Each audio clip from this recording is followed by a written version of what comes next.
Right, so hello everybody. Welcome to the President's Lecture Hi. For the Systematics Association, and it's my pleasure to spend just 1 minute or two introducing our outgoing president, Dr. David Williams. Many of you might not know David, but if you do, you would know some important things about him. He's a very distinguished researcher working on diatoms in the Natural History Museum, and has been working at the NHM for a very long time. His specialities in taxonomic work are in taxonomy and biogeography, but he's also has worked extensively on the theory and philosophy of systematics, and in that working career has produced over 10 books, 11 I believe, and over 250 papers, and has also been a mentor and inspiration to many of us in the field, always a source of great insights in systematics, and has a long career of considering methods of analysis, especially cladistics and its relationship to other approaches to looking at taxonomic patterns. And David is also, in my view, someone who manages to bridge a very grounded historical perspective on our field and linking it into modern practice and new ways of doing things. So our last 3 years of having David as the president have been really quite satisfying and interesting in that way. He's supported the Systematics Association for many decades. In the years that we've been running the Young Systematists Forum, I have known that David was always to be counted on for involving himself on interactions with the students and helping with that, and with, in fact, all of the various things that the organization does. So with that, I will turn this over to our president for the moment, of David Williams. Thank you.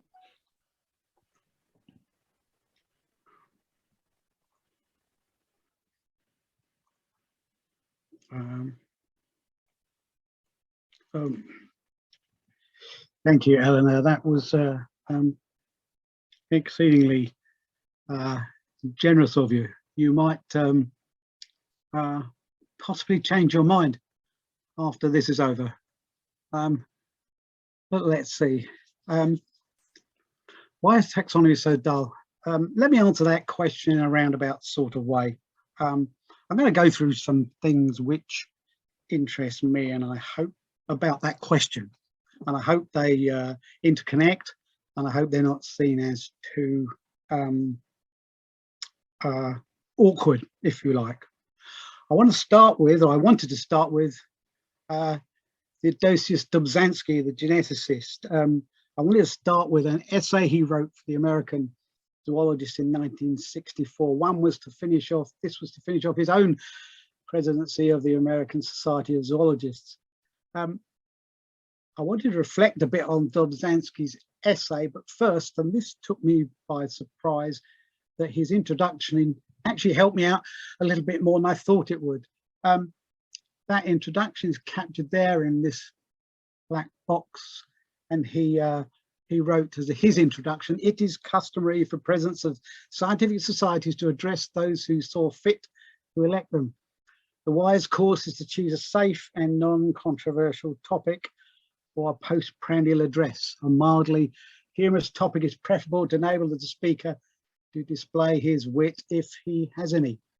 I am following neither the custom nor the counsel of wisdom, and this address has been postponed long enough for me to achieve the obscurity of an ex-president, and my topic controversial and not particularly amusing."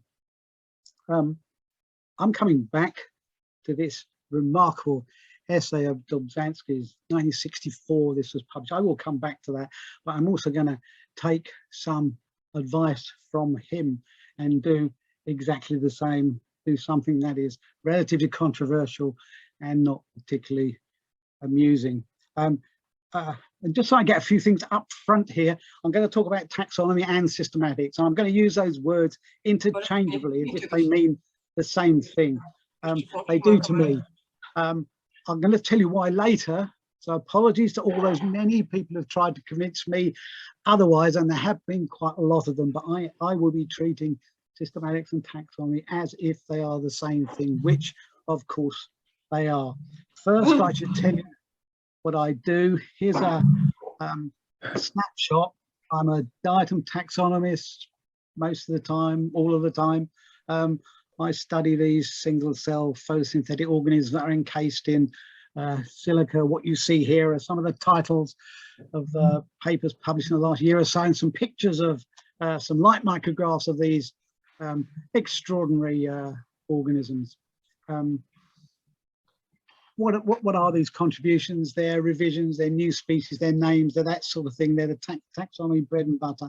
And I should note, I am working with a great bunch of people from all over the globe, all highly gifted and highly talented in what they do. And it's an absolute pleasure to work with these people. But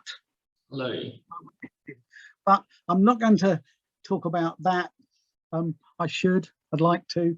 And I've used this slide before, and I don't want to bore you with what's interested me, and yeah, I use this slide a lot. So I don't want to bore you. I suppose I might still do. Here's a bunch of other things that I've done. Most of these, if not all of them, are with my old Australian friend Malta Eback, who's still in Australia. He's moved around a lot. I'm not going to talk about any of these things either. They interested us at the time, but I need to focus on something else here, which is providing a kind of irritation for me. My theme is going to be taxonomy about by numbers, the taxonomist as a technician, because that's what this seems to be about at the moment. These are the numbers. Some years ago, in 2005, Walter and I wrote this short little piece about drowning by numbers, our thoughts on some aspects of systematics. But we had no idea at the time we wrote that, which seems an awful long time ago now, how much this would take us over. This image, by the way, you see, and there'll be another image shortly. This image comes from Peter Greenaway's film, Drowning by Numbers.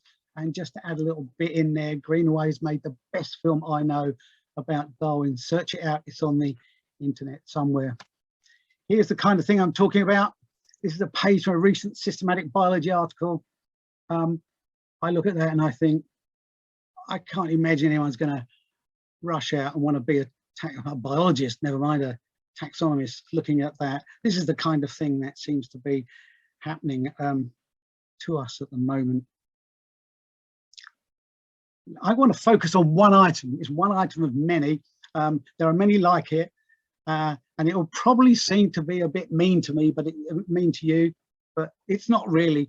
I did review this piece of work, and I signed my review, and these people know who I am, and they know they know how I feel. So it's a piece published last year, a detailed piece of work on a relatively unknown diatom genus, Proscinia. You can see it here. It's taken from the North American Diatom North America web page. That's a magnificent resource, by the way. But what you're looking at here is the silica parts of the cell of this organism, with a few details that these guys have pointed out to aid your identification. But this is what was focused on. Here's the paper. Here's the introduction to it. Here's the title page. There's a lot of people there. There's 13 authors in all. I don't know all of them. I know some of them. Some of these people are my friends. Some of them are still my friends. At least I've got the impression they're still my friends. Some of them are old codgers like me. Some of the young Turks, PhD students. In fact, captured in this 13 people is the whole world. Now, one of the reasons why I picked this paper is 5 years ago, ideologically speaking, Some of these people have differed so much from each other about how taxonomy and systematics is done. I doubt they'd have managed a civil conversation that lasted more than 15 minutes on the subject. So what happened? Why are they all of a sudden all chums together on this thing? I did ask that question in my review. I did ask one of the two authors directly. I've not had any answer at all. So let me answer it for you, or let me answer it for them. The main thing that happened was we had lots and lots of DNA became available, and they got hold of it.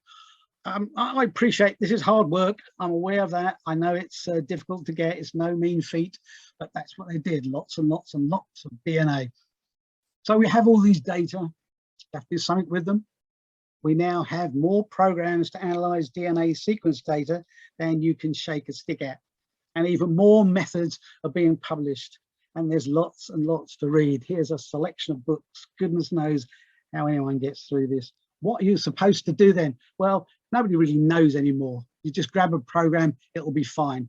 Then rather than saying what particular program you picked, you just say what you did. And here's a section about what they did. Please don't try and read this. In my view, it's a bit like trying to explain how the light microscope works just because you've included a few micrographs. It actually isn't that interesting. I'm sure some people may find it interesting, but mostly it's just about numbers and how you do stuff. Then, of course, out pops a tree for you, or as everybody now is calling it, a phylogeny. Just one, that's all you've got.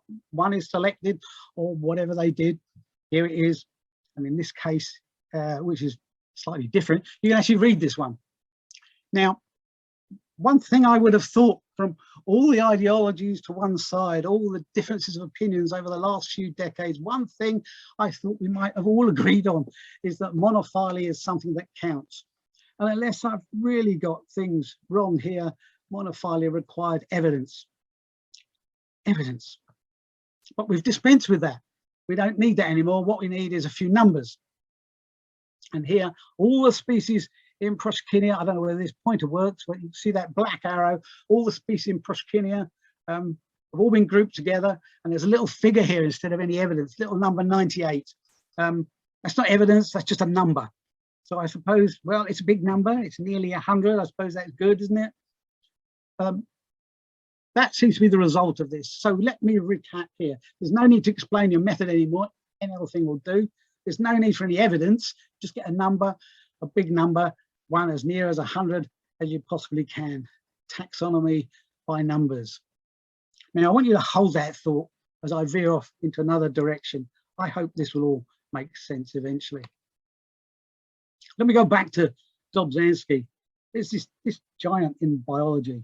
Now, I would think that most people know about Dobzhansky, not so much for his work on Drosophila genetics, maybe so, but for this statement about the significance of evolution. Here it is, that well-known phrase, nothing in biology makes sense except in the light of evolution. This was published in the American Biology Teacher in 1973. Here's how many hits you get if you search for it. You see how attractive numbers are. Everyone's doing it, me as well. There's always a but to these things though. I should say you should really read Dobzhansky's 1973 article. It's a really interesting piece to read. So what's the but that comes here? It wasn't where Dobzhansky first used that phrase. He used it in 1964 essay, the one I began with here. And religion wasn't his target then. It was in 1973, trying to expose religion for its refusal to understand or deal with facts, if you like. Exceedingly good essay. This one's better. In 1964, 10 years earlier, he wrote there, and it's, think about in this little box here, I venture another and perhaps reckless generalization. Nothing in biology makes sense except in the light of evolution. He goes on, if the living world had not arisen from common ancestors by means of an evolutionary process, then the fundamental unity of living things is a hoax and our diversity is a joke. But look at the title here, biology, molecular and organismic. Dobzhansky continues. This is, I'm not going to read all of this out, but some of it, you can please read this essay as well.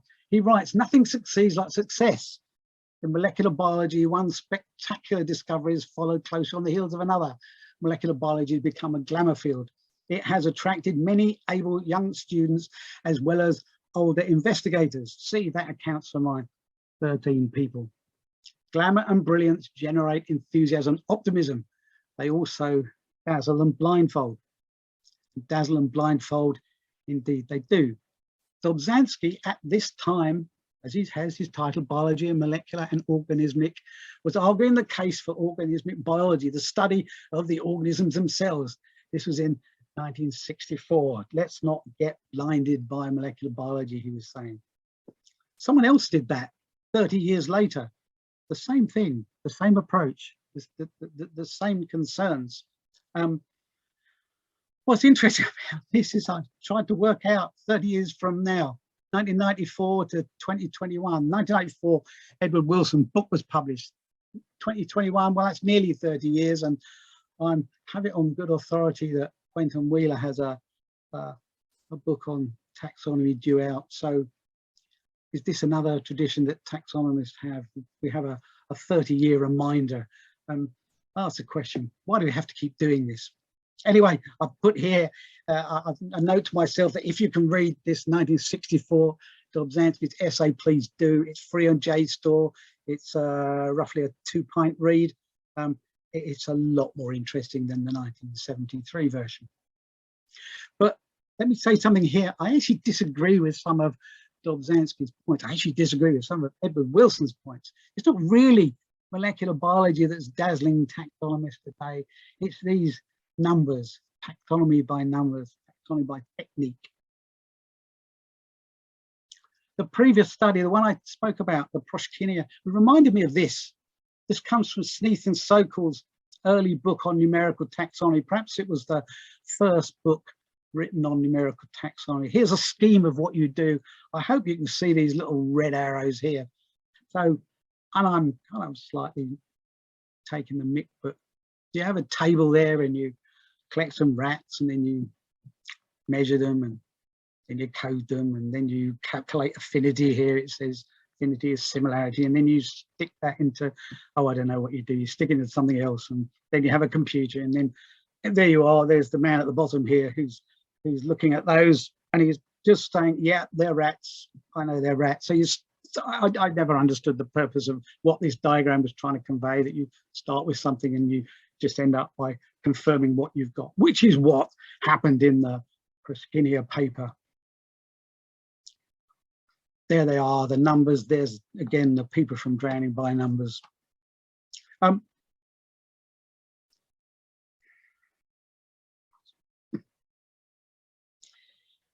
Let me, I'm sorry, I seem to have missed a bit of slides here. So let me, oh, I'm sorry, I moved too far. What I wanted to say, of course, was this. I moved too fast. Who discovered Proshkinia? It was this person, Karyeva, a woman working on her own in Soviet Russia, published this in 1978. What she did was study these specimens. What she did was identify this character here, this unique feature of all the species she put in Proshkinia, this synapomorphy. That's what taxonomy is about, not accumulating lots of data, not measuring lots of things, but trying to find those things that define those species, those genera, those orders that are recognizable. So all that seemed to happen in that really intensive, long-winded, very, very big team-built study was to confirm what Karyeva had done by finding one or two synapomorphies to group those species together. As I've wanted to say, was all the data in the world doesn't make up for these kinds of characters. All those numbers we have, they're almost utterly pointless.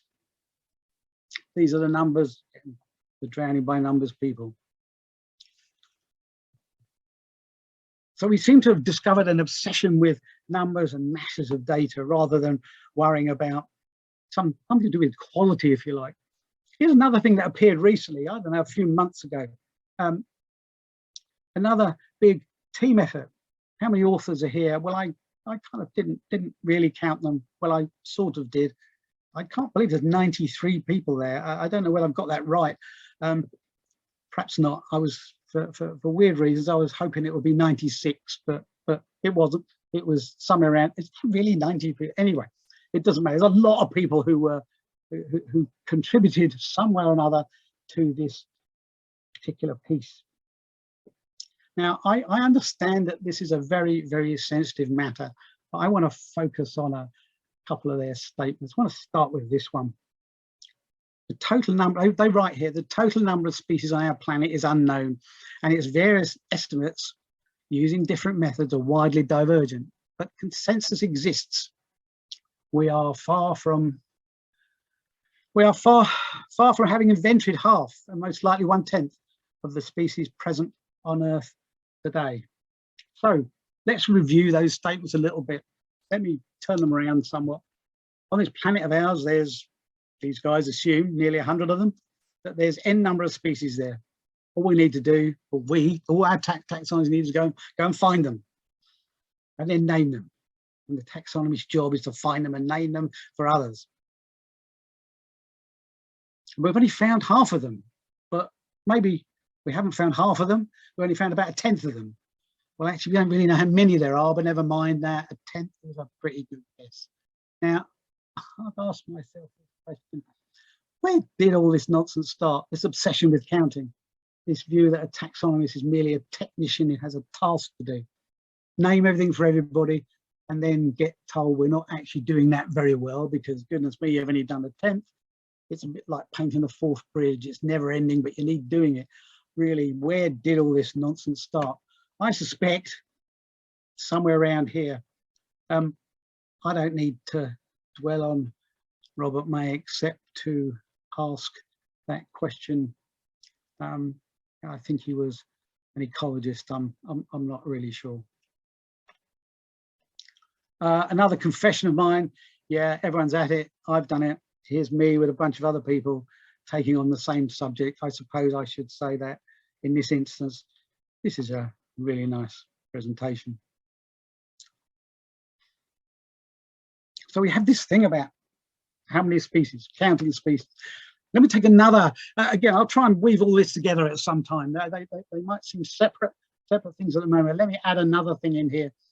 Here's another piece from this editorial about the taxonomic impediment. Taxonomy requires an integrative approach where scientists benefit from working collaboratively to synthesize the results of data derived from morphology, behavior, bioacoustics, ecology, geography, molecules, chemistry, history, and so on. In this sense, it is perhaps the most integrative of all biological disciplines. I still keep thinking of Harrieva working away. Not sure that she needed all that. Where did all this start from then? It seems to have started here towards an integrated taxonomy. I just baffled by why that's managed to grasp us, but it certainly has. Do a Google search on integrative taxonomy, you get a massive number. Everybody's doing it, and here it is: a science that aims to delimit the units of life's diversity from multiple and complementary perspectives. Okay, fine. Let me go back to this Proshkinia paper. What integrative seems to mean to most diatomists, actually most psychologists, is get your tree, your DNA tree, then stick on the characters like you would baubles on a Christmas tree. Here they are, the red arrows pointed to the 1, 2, 3, and then you make up some stories about why those characters are there, why those features of your organisms are there, as if you're not using it as evidence at all, as if you're using it that it must be explained some way or other. I suspect that these stories are told because humans do like to tell stories, and those stories come in lots of different forms.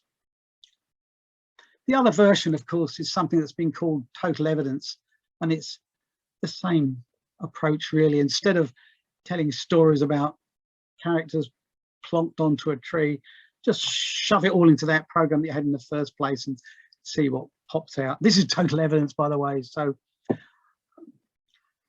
anyway, I suppose my problem here is, if you want to get down to my problem here, is the nature of evidence, and that accumulating vast amounts of data from all sorts of places may just not be what is understood generally by scientists as evidence.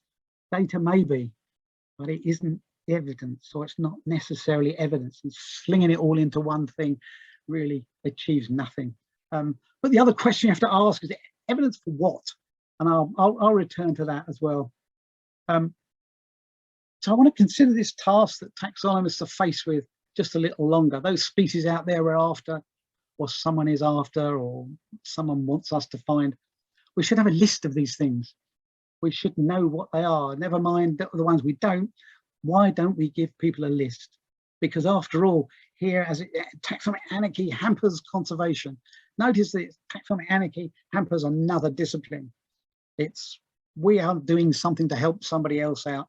And they write here, classification of complex organisms is in chaos. Well, I have to confess, I didn't really notice that it was in chaos. I don't have the time or the inclination to discuss all this, but evidently many people do.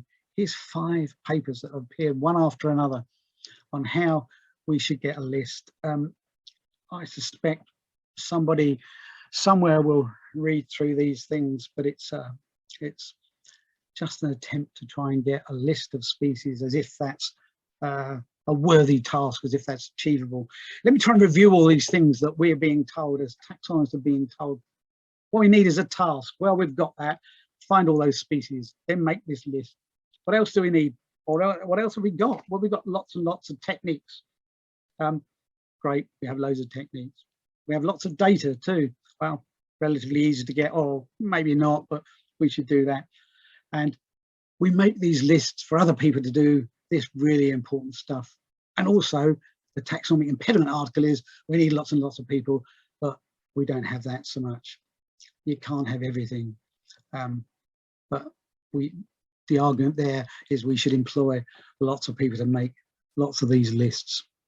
So rather frustratingly for me, after all these years of discussion, what we're left with is this task-driven approach to a science that's drowning in techniques.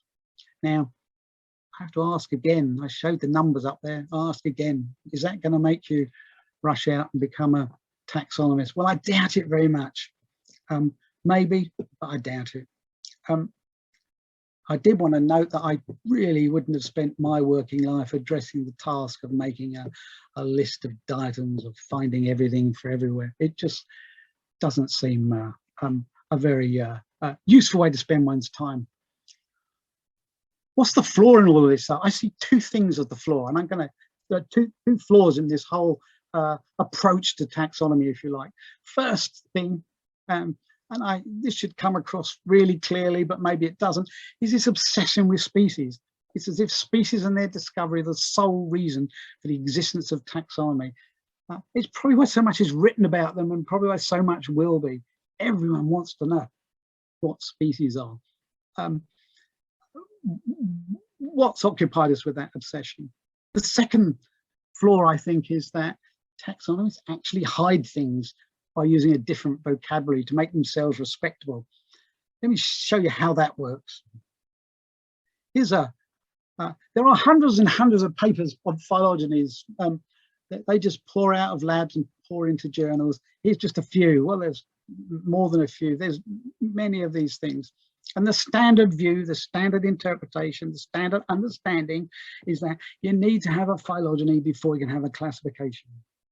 That seems to be accepted by everybody. Get a phylogeny and turn it into a classification. Now, I've never quite understood where that fiction, or even why that fiction took hold, but it did, and it did in a big way. Now, who started this nonsense?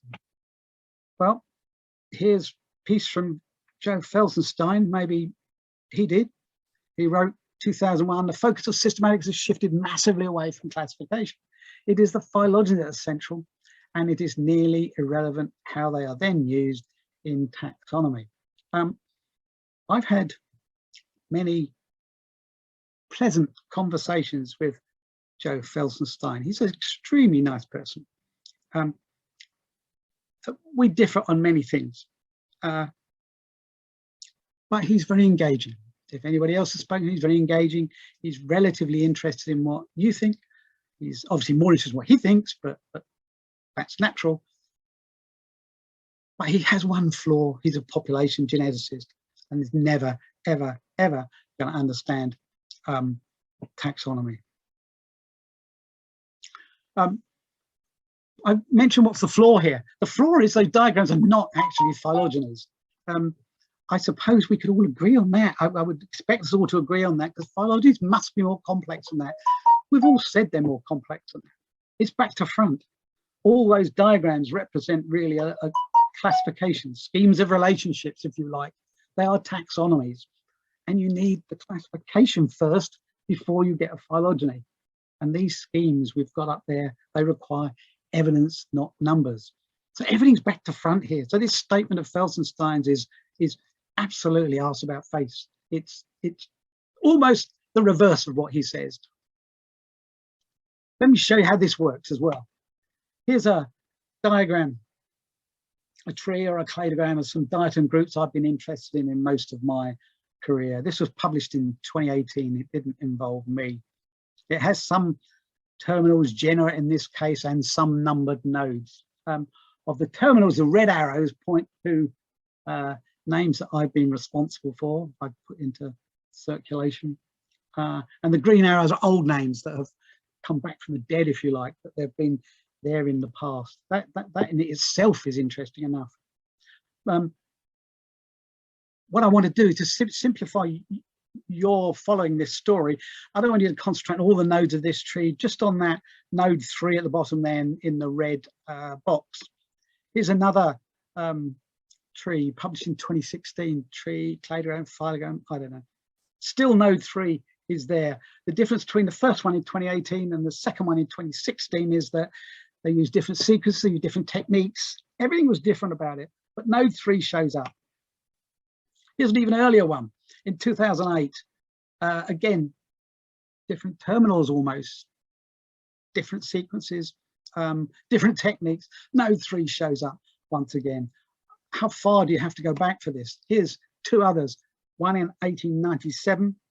Here, it's a table of families, but it represents the same thing. It's a classification. In there, node 3 exists. In 1901, here's another one. I really have just picked these randomly. There it is again. Node 3 is there. So one could always say, no matter how sophisticated we become, no matter how sophisticated it appears to be, no matter how much data we accumulate, there seems to be something that shines through. One might even suggest from this that it shines through the molecules as well, but no one actually knows why, because we're still obsessed with putting numbers on them. My point here is, how did those early guys work? The 1897 people, the 1901 people, they worked like Karyeva did, looking for synapomorphs, the direct evidence for relationships. So let me make a general point here.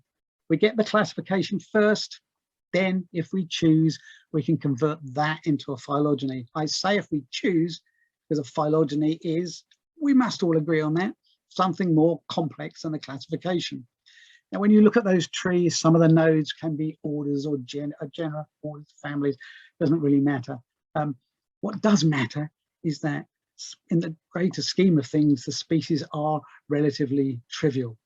So let me suggest two things here. No one will ever do it, but I'm going to suggest them anyway. The first is, why don't we ditch the word phylogeny for these diagrams and call them what they are? They're classifications, they're taxonomies. That's what taxonomists do. Then we can enter, if we do that, we enter a much more exciting world. What do we add to that classification to make it a phylogeny? What form might that take? Where might the data come from to give us some understanding, some bigger understanding? Where might that evidence come from? Never mind numbers, never mind slinging it all together and calling it total evidence. Where might that come from? That makes it really interesting. The second thing I suggest, not only ditch this obsession with species and embrace that entire sweep of diversity, species, genera, families, order, the entire thing there. It all ties back together again. And no matter how much it's hidden, that is taxonomy, and that is what taxonomists do. Obviously, I hope it's clear now, I find this anything but dull, and taxonomy is pretty much an exciting independent science with its own goals, its own achievements, and certainly doesn't need to be hampered by others telling us what to do, nor by the attraction of numbers. The organisms, the specimens, they hold the key to everything. Now, I'm nearly done here. I'm only going to keep you for 5 or so minutes, but I have a story which I have to tell you, and it relates again to perhaps the sociology of our subject. This story, it begins in, I'm sorry, there's going to be a lot of text here, and I do apologize for that. They're not great slides to look at, but it's to remind me about this. This story begins in 1908 when the Linnean Society of London decided to strike a medal in honour of those persons who had contributed to major advances in evolutionary biology.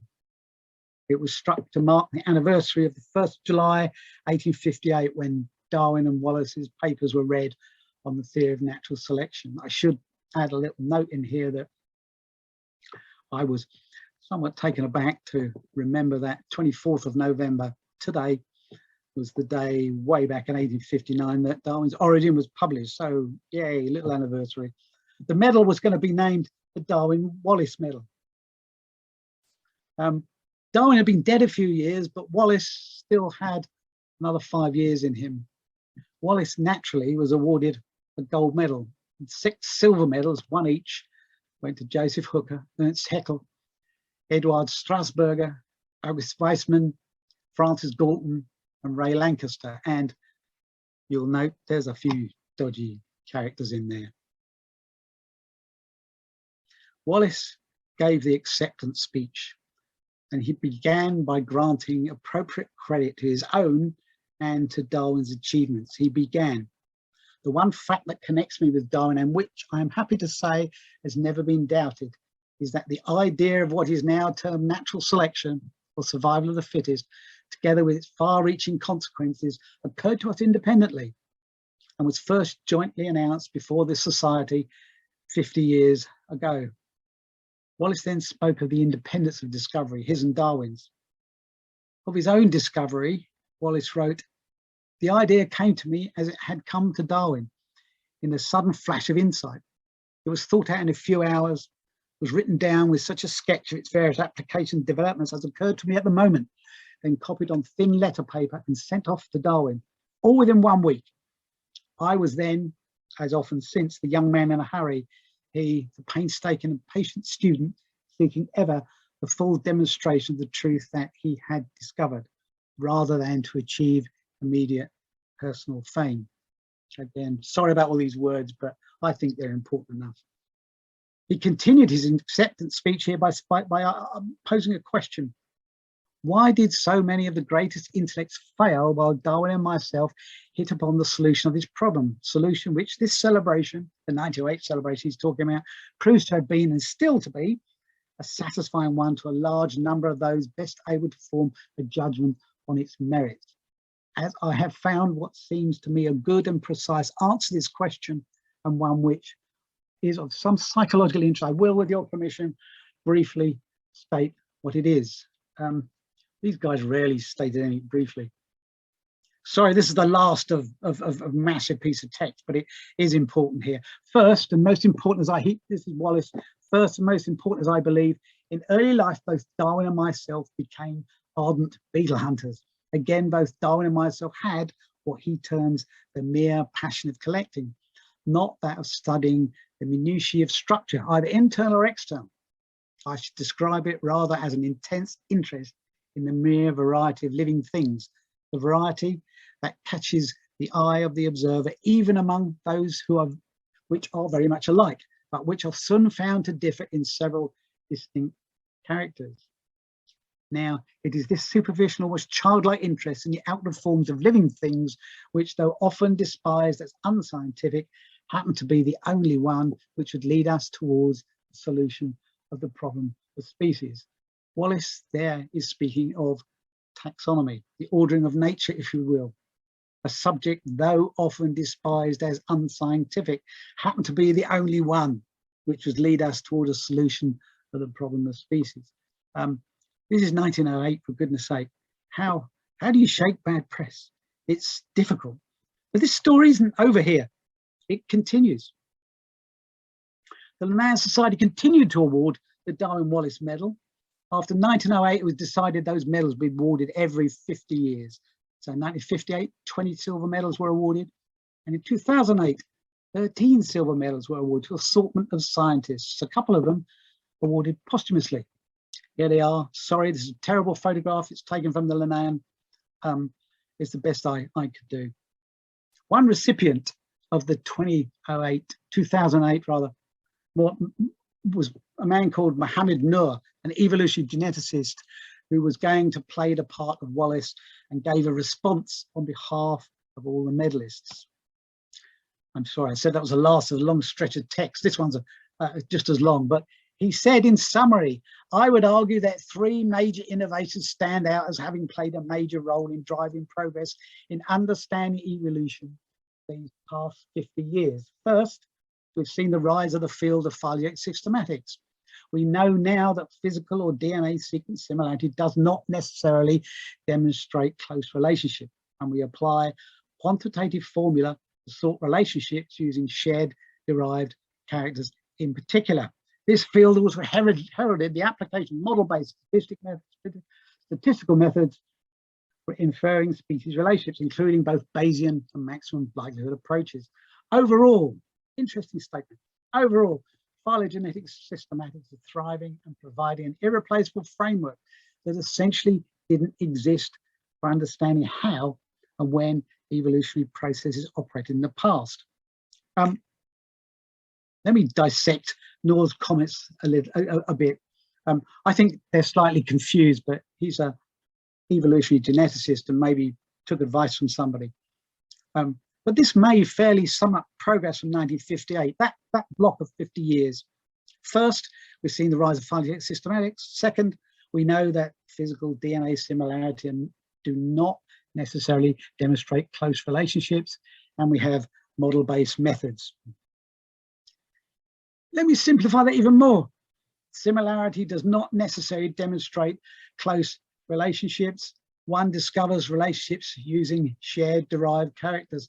All that boils down to is synapomorphy, classification he's talking about, but he won't say that because no one schooled him in saying that.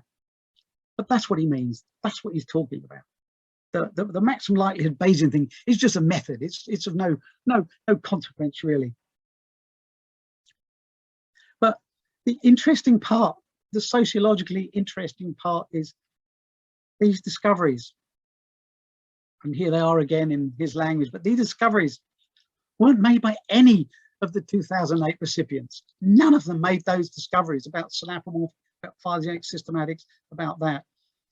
Who did make those discoveries? Taxonomists made those discoveries.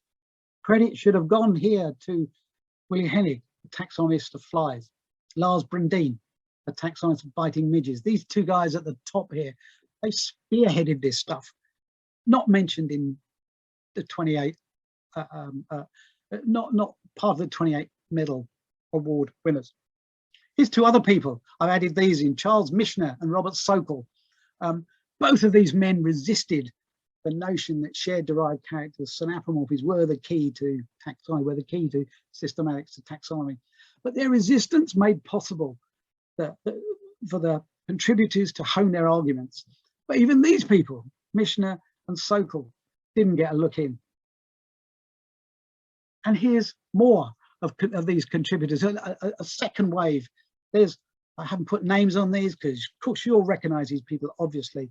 There's from left going around in a circle, Colin Passon, Norman Platnick, Gareth Nelson, Don Rosen. Only one of these people is still alive. But none of these people were considered for a 2008 medal, in spite of it being said that's what you achieved. Now, I did ask those people who are on these committees, why didn't this happen? Why didn't these revolutionary taxonomies, why did none of these people who reformed taxonomy over this period of 50 years we've had, why were none considered for a medal? And think about a little aside here. One of those recipients was the person who said classification is irrelevant. What was the only answer I got? No one suggested them. No one suggested them. That takes a lot to take in. That's a lot to take in. Well, now the sociological bit is we don't praise our own legacy, if we don't even recognize our own past achievements, and if we let other people take it away from us, then there's very little hope for our future or for taxonomy's future. Never mind how we might think we're going to do it. I'm nearly done here, only a couple more minutes here. A long time ago, or it seems a long time ago, Quentin Wheeler wrote of phylogenetic systematics that it returned respectability to studies at and above the species level, but taxonomy has never fully recovered from being thus painted as non-scientific. Non-scientific, that's that word that Wallace had to grapple with. So I can't work that out, 1908 from 2004, but it's nearly a century. Actually, I differ slightly with Quentin. To a certain extent, I think taxonomists have been complicit in their own downfall by accepting what others tell us our task is. How many species are there? Let's make lists of them. Let's even discuss species forever. And phylogenies, you need those before you get classifications.